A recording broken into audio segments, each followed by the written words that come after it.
Konidela Niharika ఆరంగేటం grand గానే జరిగింది.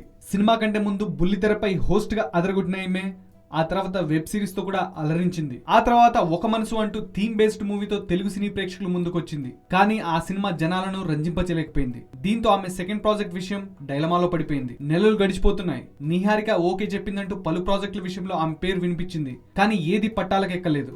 అయితే ఇప్పుడు తమిళ సినిమాకు నిహారిక ఓకే చెప్పేసిందని తెలుస్తుంది. ఓ తమిళ డైరెక్టర్ రీసెంట్ గా నిహారికను ఆమె తండ్రి నాగబాబును అప్రోచ్ అయ్యారట. విజయ్ సేతుపతి హీరోగా నటించే ఈ మూవీలో హీరోయిన్ గా ఆఫర్ ఇచ్చాడట. సాధారణంగా ఈ హీరో సినిమాల్లో హీరోయిన్ పాత్ర కూడా చాలా డెప్త్ గా ఉంటుంది. యాక్టింగ్ ఫుల్ స్కోప్ ఉండేలా హీరోయిన్ పాత్రలు ఉంటాయి.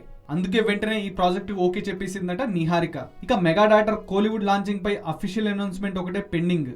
గతంలో అంజలి, స్వాతి, శ్రీవిద్య, ఆనంది, బిందు మాధవిలు కూడా ఇక్కడ ఫెయిల్ అయ్యి కోలీవుడ్ లో జెండా పాతేసిన వాళ్లే. ఇప్పుడు నిహారిక కూడా సేమ్ టు సేమ్ రిపీట్ చేసే ఛాన్సులు ఉన్నాయంటున్నారు.